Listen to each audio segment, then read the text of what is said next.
Assalamualaikum warahmatullahi wabarakatuh. Jumpa lagi bersama saya Adi di channel Ngulik Sejarah. Dan pada video kali ini saya akan kembali lagi membacakan suatu kisah misteri. Kali ini berjudul tentang sebuah kisah Susuk Nyi Blorong. Cerita kali ini memasuki part yang ketiga ya teman-teman. Cerita kali ini masih tetap ditulis oleh akun yang bernama Pindut. Nantinya kalian juga bisa mengunjungi thread beliau secara langsung. Linknya akan saya taruh di kolom deskripsi video kali ini. Yuk, daripada kita lama-lama, daripada kita penasaran bagaimana kelanjutan kisahnya, mari kita langsung saja menuju ke ceritanya. Perhatikan baik-baik karena ceritanya akan segera saya mulai.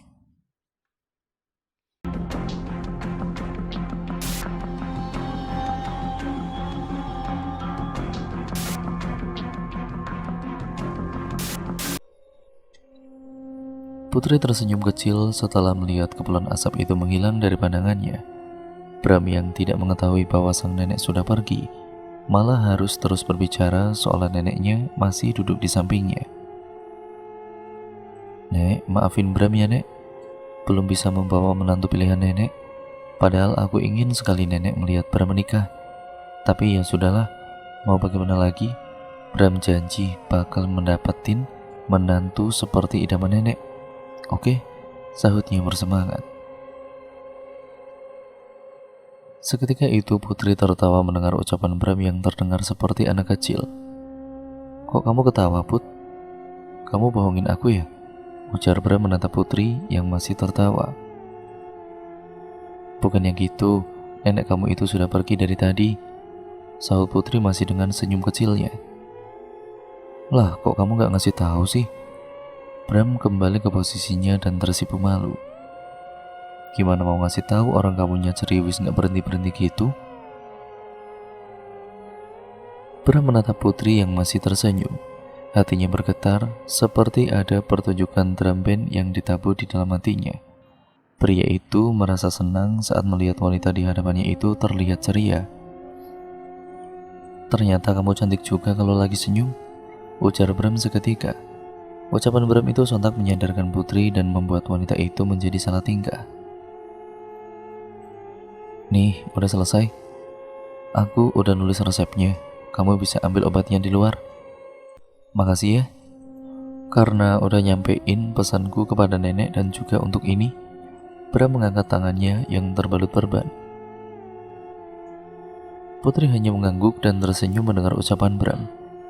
Saat hendak meninggalkan ruangan, dia kemudian mengurungkan niatnya dan berbalik lagi menghampiri Putri. "Boleh aku minta nomor ponsel kamu?" tanya Bram seraya menatap Putri. Putri sedikit terkejut mendengar permintaan Bram. Dia terdiam sejenak karena bingung harus menjawab apa. "Tanganku kan masih sakit. Nanti kalau infeksi gimana? Biar aku bisa tanya-tanya gitu," ujar Bram beralasan. Iya nih, ambil kartu namaku." Saat Putri menggeleng-gelengkan kepalanya, lalu memberikan kartu namanya kepada Bram. "Makasih lagi ya," sahut Bram dengan senyum sumringah dan pergi keluar dengan perasaan yang bahagia. Pada saat bersamaan, sebuah mobil sedan berwarna putih melintas di depan klinik itu. "Mang, berhenti sebentar," sahut Donna yang berada dalam mobil. Amarah Donna tersulut saat melihat Bram, pemuda yang disukainya itu, keluar dari klinik tempat Putri bekerja dengan wajah yang tersenyum lebar. "Dasar wanita jalan," umpatnya seraya meremas tangannya. Donna benar-benar merasa kesal karena ternyata Bram lebih tertarik kepada Putri ketimbang dirinya. Sesamanya di rumah, Donna membanting tas bermerek Louis Vuitton itu berwarna coklat miliknya ke lantai dan berteriak-teriak melampiaskan kekesalannya. Sylvie yang mendengar teriakan sang anak pun langsung menemuinya. "Donna, ada apa ini sayang? Kenapa baru pulang marah-marah gini?" tanya wanita berambut keriting itu. "Aku benci sama cewek jalang itu mah," bentak Donna ketus. "Maksud kamu siapa? Apa sih Putri?" "Siapa lagi kalau bukan dia mah? Kenapa lagi? Apa yang dia lakukan kepada kamu sayang?" Putri menghela nafas. Sebenarnya dia malas untuk membahas hal itu lagi. Namun Nenek Rati masih terus menatapnya penuh harap. Mau tidak mau dia pun bercerita tentang kemampuannya yang bisa melihat makhluk yang tidak kasat mata.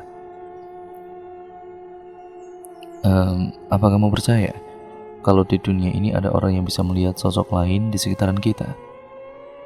Aku percaya kok, sahut Bram dengan lantang. Segitu cepatnya kamu percaya? Nenekku selalu mengatakan, ada banyak hal di dunia ini yang tidak bisa kita terima dengan akal sehat, tergantung kepercayaan masing-masing, ujar Bram menjelaskan. Nenek Rati terus memohon kepada Putri untuk menyampaikan pesan kepada Bram. Iya Nek, Putri tahu kok, sahut Putri sambil melihat ke arah jendela. Perkataan Putri yang sangat tiba-tiba itu membuat Bram terkejut dan sedikit takut. Pasalnya di ruangan itu hanya ada mereka berdua. Pemuda itu pun menoleh ke sana kemari kalau-kalau ada yang terlewat olehnya. Putri, kamu ngomong sama siapa sih? Bisik Bram. Tadi kamu bilang percaya kalau ada orang yang bisa ngeliat mereka. Salah satunya aku, kenapa sekarang kamu jadi takut? Enggak kok, aku gak takut, cuman penasaran aja, sahut Bram tersenyum kecut. Nenekmu duduk tepat di samping kamu itu. Kalau kamu mau ngomong aja, beliau bisa dengar kok, ujar Putri santai lalu meneruskan kembali pekerjaannya. Serius, nenek ada di sini, kata Bram sambil berpindah posisi. Putri hanya mengangguk, sedangkan Bram bingung harus mulai dari mana. Nenek, ini Bram, nenek dengar kan? Nenek jangan khawatir ya. Bram akan jadi cucu yang berbakti buat nenek. Bram akan jadi orang sukses seperti papa, Nek. Mulai sekarang, nenek bisa tinggal di surga dengan tenang, tutur Bram seraya menatap ke arah kursi kosong di sampingnya. Nenek Rati pun tersenyum mendengar perkataan Bram. Dia mengangguk dan berpamitan pada Putri. Usai berpamitan, wujud Nenek Rati berubah menjadi asap putih dan kemudian menghilang. Mama tahu kan kalau aku dari dulu suka sama Bram, tapi cewek jalang itu berani-beraninya merebut dia dari aku mah, jatuh Dona sambil terisak. Wah, serius kamu Don? Dari mana mereka bisa kenal satu sama lain? Tanya Sylvie dengan heran. Dona pun menceritakan semuanya dan juga tentang Bram yang keluar dari klinik Putri tadi. Sylvie pun geram usai mendengar penuturan Dona. Sayang, kamu gak usah khawatir. Mama akan membantu kamu kok. Sepertinya sudah saatnya kamu tahu. Besok kamu harus ikut mama ya. Memangnya kita mau kemana mah? Besok kamu bakal tahu. Udah jangan uring-uringan, sahut Sylvie. Lalu pergi meninggalkan Dona yang masih kebingungan dengan maksud sang mama. Bram tengah berbaring di kasurnya sambil mengamati kartu nama yang diberikan Putri. Dia masih terbayang-bayang senyuman Putri yang seketika membuat hatinya senang. Aneh, kenapa aku senyum-senyum gini kalau ingat wajah dia? Kayaknya ada yang salah nih, gumam pria itu. Lalu dia pun mengambil ponselnya dan mencoba mengirim pesan pada Putri. Halo Dokter Putri, lagi ngapain? Ketik Bram berbahasa basi untuk mengobati kegalauan hatinya. Pria itu menunggu balasan dari Putri dengan sabar. Wajahnya terus saja tersenyum membayangkan senyuman Putri. Sementara di saat yang sama, Putri sedang makan malam bersama keluarga Krishna saat suara pesan masuk dari ponsel milik Putri memecah keheningan suasana. Sejenak, wanita itu melirik nama pengirim yang terpampang di layar ponselnya dan tidak mengacukannya. Dalam hatinya dia merasa kesal karena Bram terus mengejarnya. Bram mulai kehilangan kesabaran lantaran balasan pesan dari Putri tidak kunjung datang. Dia pun kembali mengetik sejumlah pesan untuk menarik perhatian wanita yang membuatnya terkagum-kagum itu. Alhasil ponsel Putri pun terus-menerus berbunyi dan membuat Dona merasa risih. Kenapa gak dibalas aja sih SMS-nya? Berisik tahu, bentak Dona. Dona, bentak Krishna membela Putri. Itu memangnya siapa sih malam-malam begini kok ngirim pesan melulu ke kamu Put? Tanya Bagas penasaran. Oh, itu pasien baru aku kak. Mungkin dia mau tanya tentang lukanya tadi, ujar Putri beralasan. Oh gitu ya. Om kira Putri sudah punya pacar sekarang, jadi malu-malu gitu, ejek Krisna. Putri yang sedang mengunyah makanan hampir saja tersedak mendengar omongan pamannya itu. Buru-buru dia meminum air untuk meredakan rasa canggungnya.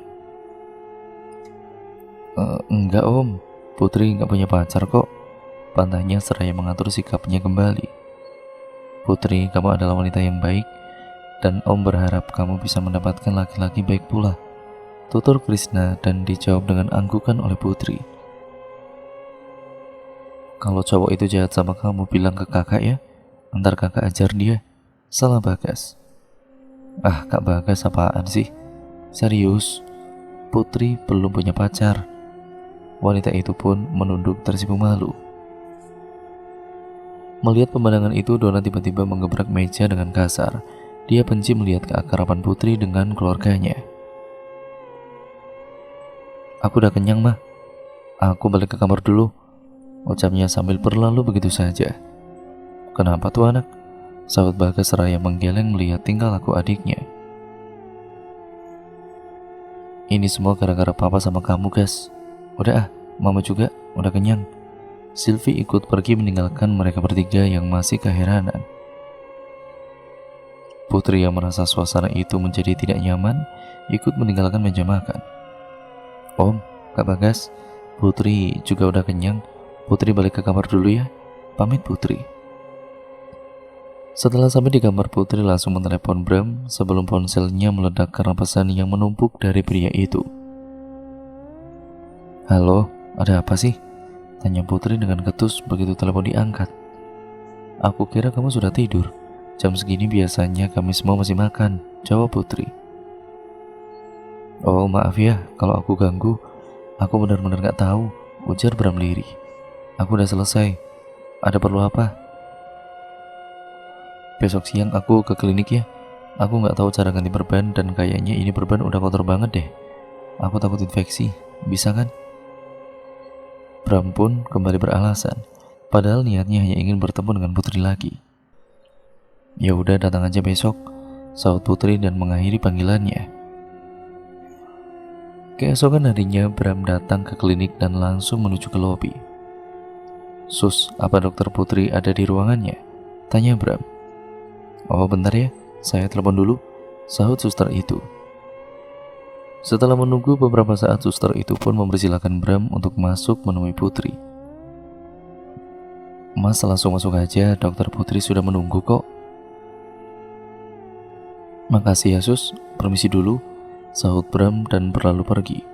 Belum sempat Bram masuk ke ruangan Putri, pria itu mendengar beberapa suster tengah berbisik-bisik membicarakan Putri. Lihat tuh, padahal kemarin sok banget gak mau nemuin. Sekarang langsung dibolehin masuk. Kayak perempuan gak bener aja, ujar salah satu suster. Bram merasa geram mendengar gunjingan mereka tentang Putri dan berbalik arah. Apa kalian semua gak punya kerjaan selain menggosip? Dokter Putri itu atasan kalian, tapi kalian sama sekali gak punya sopan santun. Kalau mau jadi dokter yang profesional dong, cetus Bram memarahi mereka semua. Para suster itu hanya diam karena tidak mengira Bram akan mendengar percakapan mereka. Tanpa menunggu lebih lama lagi, para suster itu pun membubarkan diri. Bram mendengus kesal dan kembali melangkah menuju ruangan Putri.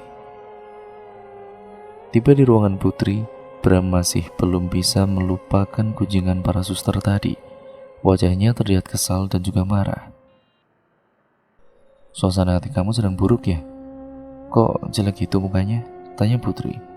Apa kamu akan terus membiarkan mereka menggosip tentang kamu sesuka hati mereka? Sahut Bram masih dengan nada kesal.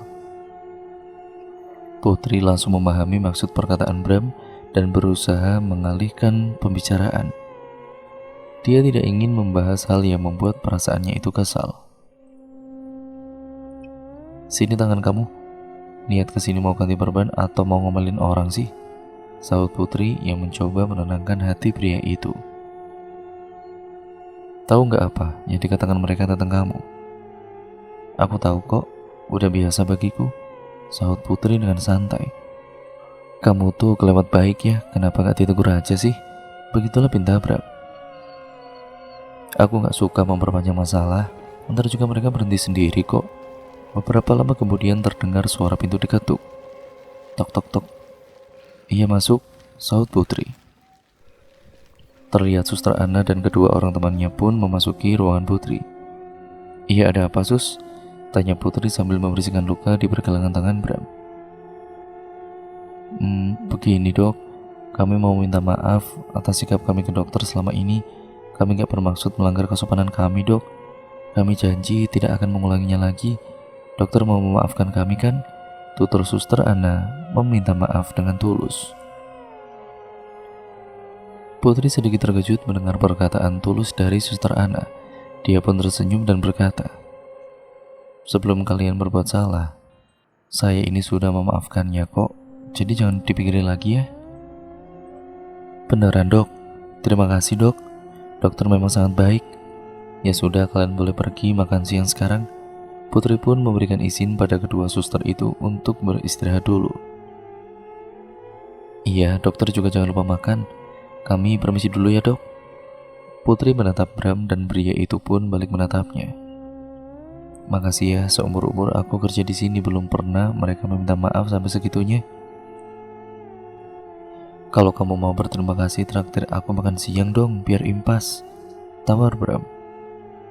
Ya udah kalau gitu, tunggu di luar bentar ya, aku ambil tas dulu. Putri tersenyum dan bergegas membereskan meja kerjanya. Bram dan juga Putri makan siang di sebuah warung sederhana yang terletak di dekat klinik. Semula Bram ingin mengajak Putri makan di restoran favoritnya yang berada lumayan jauh dari klinik. Namun Putri ini menolaknya. Wanita itu tidak mau meninggalkan klinik terlalu jauh hanya untuk makan siang. Kukira cewek seperti kamu itu bakal malu makan di tempat seperti ini, celetuk Bram kala itu. Ya ngapain mesti malu? Harta itu kan titipan Allah. Selama itu halal kan makan di mana saja gak akan jadi masalah, sahutnya. Bram tersentuh mendengar alasan Putri yang dianggapnya sangat bijak itu. Pria itu semakin terpesona dengan Putri yang menurutnya tidak hanya cantik wajahnya, tetapi juga cantik hatinya. Makanan yang dipesan pun datang dan mereka menikmati sambil terus melanjutkan obrolannya. Kalau boleh tahu, sejak kapan kamu mulai bisa melihat arwah seperti itu? Tanya Bram sembari melahap rawon pesanannya. Sejak aku bangun dari koma beberapa tahun yang lalu. Wah, jadi kamu tidur selama itu dan setelah bangun kamu bisa melihat mereka? Putri mengangguk cepat. Tiba-tiba angin dingin melewati rambutnya. Wanita itu sedikit tersenyum karena dia tahu pertanda itu. Gitu dong Nek, kalau datang tuh ngasih sinyal ke Putri, biar Putri itu gak kaget lagi, ujarnya sambil terkekeh. Bram langsung terkejut karena di warung itu tidak ada nenek-nenek seperti yang disebutkan oleh Putri. Put, nenek siapa itu? Tanya Bram sembari celingak-celinguk. Nenek kamu lah, tuh beliau duduk di samping kamu, jawab Putri sambil melap makanannya. Hah? Putri, nenek Rati kan sudah dikuburkan, kenapa nenek belum juga pergi ke surga? Tanya Bram keheranan. Kalau kata orang-orang yang baru meninggal itu arwahnya masih gentayangan selama 40 hari, jawab Putri seraya menyeruput es kelapa muda. Jadi nenek bakal ngikutin aku selama 40 hari ya? Tanya Bram mulai panik. Putri mengangguk dan tersenyum saat melihat wajah Bram yang ketakutan. Nggak usah takut, kan kamu nggak bisa ngelihat mereka. Anggap saja mereka nggak ada dan lakukan aktivitas seperti biasanya saja, saran Putri. Bram menghela nafas dan merasa sedikit lega. Donna dan juga Sylvie, sang ibu, sedang menumpang sebuah taksi menuju ke suatu tempat. Hampir 1 jam perjalanan, akhirnya mereka memasuki kawasan yang dipenuhi pepohonan rindang. Donna yang melihat keadaan sekitar begitu gelap dan sunyi, dia menjadi merasa takut. Ma, sebenarnya kita mau kemana sih? Kok di hutan gini? Nanti kamu juga bakalan tahu, Don. Beberapa lama kemudian mereka pun sampai di sebuah rumah sederhana. Mereka berdua turun dari taksi dan berdiri menatap rumah yang tampak menyeramkan itu. Tulang belulang yang digantung di sekeliling rumah menambah aura mistis tempat tersebut. Mereka berdua segera mendekati tempat itu. "Ma, ini tempat apaan sih, Ma? Dona takut, Ma." Rinti Dona seraya memegangi lengan ibunya. "Ada Mama di sini sayang, nggak usah takut. Ayo kita masuk." Saat kaki mereka menginjak lantai kayu di rumah itu, tiba-tiba saja Mbah Karyo sudah berada di hadapan Dona dan Silvi sambil menyalakan kemenyan pada sebuah wadah berbentuk kendi. "Sudah lama kita tidak bertemu," ujar Mbah Karyo. "Iya, Mbah. Mbak masih ingat sama saya?" Silvi pun buka suara. "Ya tentu saja, Mbak tidak akan lupa pada semua anak-anak Mbak," kata Mbah Karyo sambil tersenyum memperlihatkan gigi hitamnya. "Apa ini anakmu? Sudah besar yo?" ucap Mbah Karyo dengan senyum menyeringai, membuat Dona semakin mengeratkan pegangan tangannya. "Iya Mbah, ini anak saya. Kami kesini karena ingin memasang susuk, Mbah," ujar Silvi dan mengagetkan Dona. "Susuk, Mbah? Buat siapa?" "Buat kamu sayang, memangnya buat Mama." "Jadi, kamu belum cerita semua padanya kalau dengan susuk itu, kamu berhasil mendapatkan pria yang kamu idam-idamkan," timbal Mbah Karyo. "Jadi, Mama juga?" "Iya Mbah, setelah hari ini saya akan menceritakan semuanya," sahut Silvi memotong ucapan Dona. "Jadi, apa anakmu sudah siap untuk memasang susuk hari ini?" "Sebelumnya saya mau tanya Mbah, gunanya susuk itu untuk apa ya?" tanya Dona yang tidak mengetahui apapun tentang susuk itu. "Duk, susuk itu banyak gunanya. Tergantung pada peminatnya saja. Kalau susuk yang akan Mbak pasang di kamu nanti, namanya susuk Nyi Blorong, susuk untuk memikat para pria, susuk yang sama seperti yang dipakai ibu kamu itu," jelas Mbak Karyo. Dona terhenyak, dia tidak pernah mengira akan berhadapan dengan hal-hal seperti ini. Awalnya wanita itu menolak, tetapi setelah diberikan penjelasan bahwa dengan susuk ini dia bisa mendapatkan pria manapun termasuk Bram, maka Dona pun menyetujuinya. Ritual pun dimulai dan Mbah Karyo berkomat kamit membacakan beberapa mantra. Lelaki tua itu membuka sebuah peti yang berisikan susuk berbentuk bunga dan kemudian memasukkan benda itu ke dalam wajah dan tubuh Dona. Setelahnya Mbah Karyo mengitari tubuh wanita itu seraya memercikan air. Tidak lama ritual itu pun selesai. "Ini Mbah," Silvi memberikan amplop berisi uang ke Mbah Karyo. "Terima kasih Yondo," sahut Mbah Karyo sambil terkekeh. "Oh iya, syaratnya tetap sama yo. Kamu tidak boleh makan sate dari tusuknya dan juga hindari makan pisang raja. Yang paling penting, jangan gunakan susuk itu untuk melukai seseorang. Kalau kamu melanggar, kamu akan menerima konsekuensinya," ujar Mbah Karyo memperingatkan Dona.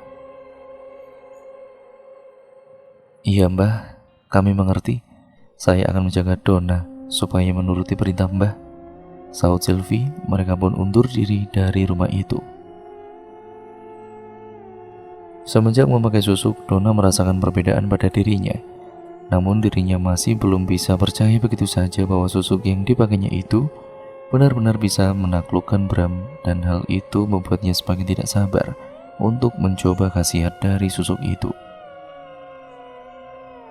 Saat dalam perjalanan pulang, Dona yang masih penasaran mencoba bertanya pada sang ibu.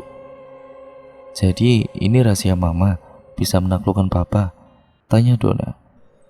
Sejenak Silvi menarik nafas panjang dan bersiap menceritakan sebuah rahasia yang selama ini dipendamnya. "Karena umurmu sudah 20 tahun, Mama akan ceritakan semuanya kepadamu. Mama harap kamu bisa mendapatkan lelaki manapun yang kamu sukai." Silvi seraya mengelus rambut Dona. "Terima kasih Ma," ujar Donna seraya memeluk wanita yang sudah melahirkannya itu. Bram mengantar Putri kembali ke klinik setelah mereka makan siang. "Makasih ya, udah mau makan siang sama aku," ujar Bram. Iya. Oh iya, 2 hari lagi perbannya udah boleh dibuka.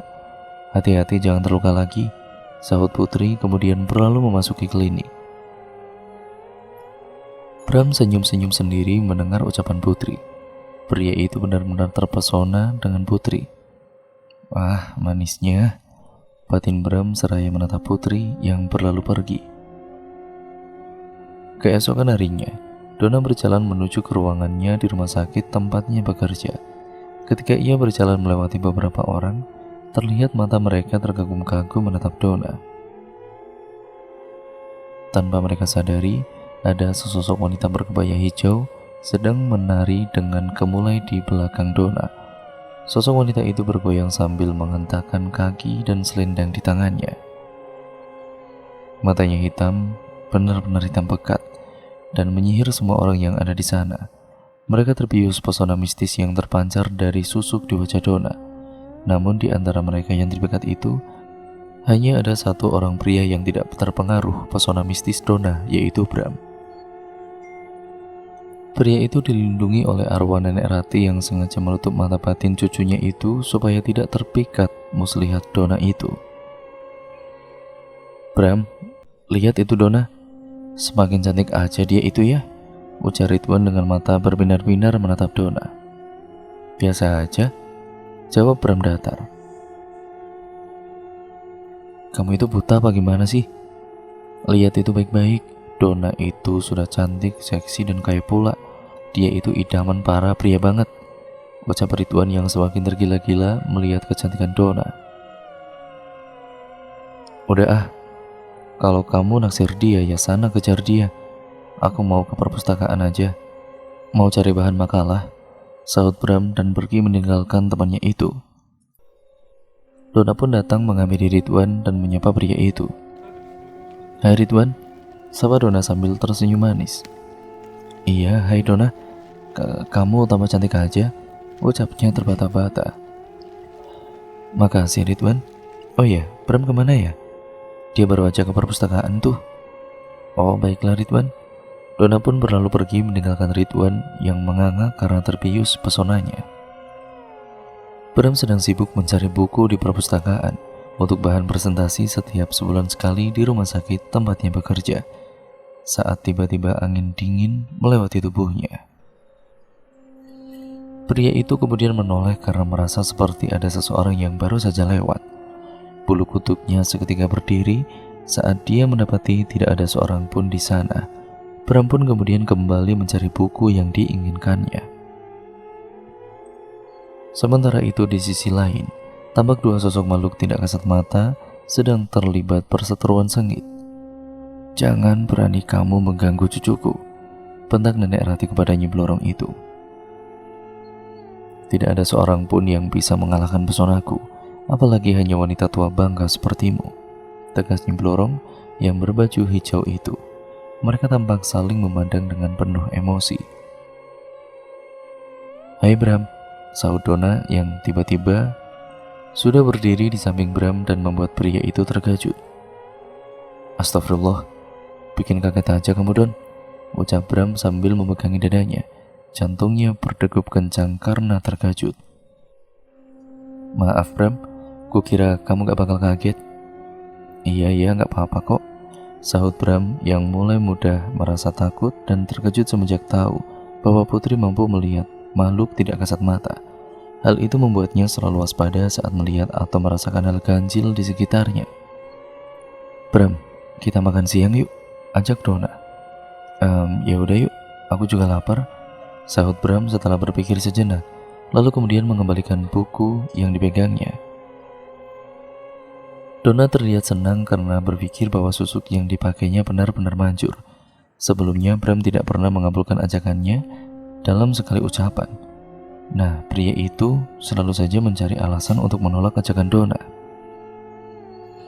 Mereka pun tiba di kantin dan langsung memesan makanan. Mereka berdua duduk di bangku paling pojok dan berbincang-bincang. "Donna, boleh aku tanya sesuatu?" tanya Bram lirih. Donna sempat bersorak dalam hatinya dan berpikir bahwa Bram akan menanyakan sesuatu yang membuatnya lebih bahagia lagi. Dia mengira Bram akan berkata bahwa Donna telah memikat hatinya dan berharap dirinya mau menjadi kekasihnya Bram. "Ah, ayo dong, buruan tanya," batin Donna menggebu-gebu. Dia pun mengubah posisi duduknya dan melebarkan senyum di bibirnya. "Iya Bram, mau tanya apa?" kata Donna lembut dan tersipu malu. Ngomong-ngomong, si Putri sudah punya pacar belum ya?" tanya Bram lirih. Raut wajah Donna seketika berubah mendengar pertanyaan Bram yang terasa bagaikan petir di siang bolong itu. Rasa murka dan kesal meletup-letup di dada wanita yang sudah lama menyukai Bram tersebut. Dia ingin meluapkan emosinya, namun beruntung Donna masih sanggup menahan dan juga berusaha menjaga sikap di hadapan pria idamannya itu. "Kok kamu malah nanyain si Putri sih? Kamu suka sama dia ya?" tanya Donna sambil tersenyum kecut. "Bukannya gitu, kamu kan sepupunya, pasti tahu dia lebih banyak dong," sahut Bram beralasan. Putri itu belum punya pacar kok. Jangankan pacar, teman aja gak punya," ucap Donna sinis. Bram tersenyum lega mendengar jawaban Donna, hatinya semakin berbunga-bunga. Sepulang kerja, Donna berteriak-teriak mencari ibunya. "Mama, Mama!" teriak Donna yang melengking, menggema di rumah mewah berlantai 3 itu. Sylvie yang sedang bersantai di kamar langsung keluar menemui putrinya yang terlihat tengah emosi itu. "Ada apa sayang, kenapa teriak-teriak gitu?" tanya Sylvie sambil menuruni tangga. "Apa mama gak salah pilih dukun, Ma? Susuk ini tuh bohong, Ma," cetus Donna merasa kesal. Buru-buru Sylvie menghampiri Donna dan membekap mulut putrinya itu karena tidak ingin orang lain mendengar ucapan Donna. Ibu kandung Donna itu segera menarik tangan putrinya dan masuk ke kamar. Saat tiba-tiba di kamar, Sylvie menutup pintu kamar dan menguncinya. "Maksud kamu apa?" tanya Sylvie. "Bram masih tetap gak suka sama aku, Ma. Malahan dia tadi itu tanya-tanya tentang Putri, udah punya pacar apa belum. Aku sakit hati, Ma," ucap Donna terisak menumpahkan kekesalannya. "Hah, yang bener kamu. Sialan anak itu. Kenapa bisa gak manjur gini ya?" sahutnya sambil berpikir. "Ya mana Donna tahu, Ma. Donna maunya sama Bram, harus sama Bram pokoknya." "Udah sayang, kamu yang tenang. Serahkan semuanya sama Mama ya. Minggu depan Mama akan undang keluarga Bram untuk datang makan malam. Kamu jangan khawatir ya." Sylvie mencoba menenangkan sang putri. "Beneran ya, Ma?" Donna tersenyum kembali dan memeluk Sylvie dengan perasaan sedikit lega. Hari-hari pun berlalu dan Bram semakin terlihat dekat dengan Putri. Tidak jarang pria itu menunggu Putri di depan klinik untuk sekedar makan siang atau membawakan minuman untuk wanita pujaannya itu. Sementara Donna semakin membenci Putri yang dianggapnya telah membuat Bram berpaling darinya. Perasaan benci itu semakin lama semakin membuat Donna gelap mata dan menumbuhkan dendam di hatinya. Saat makan malam pun tiba dan tidak seperti biasanya. Putri merasa gelisah karena merasakan ada aura jahat di sekelilingnya. Aura yang dirasakannya itu lebih jahat dan gelap.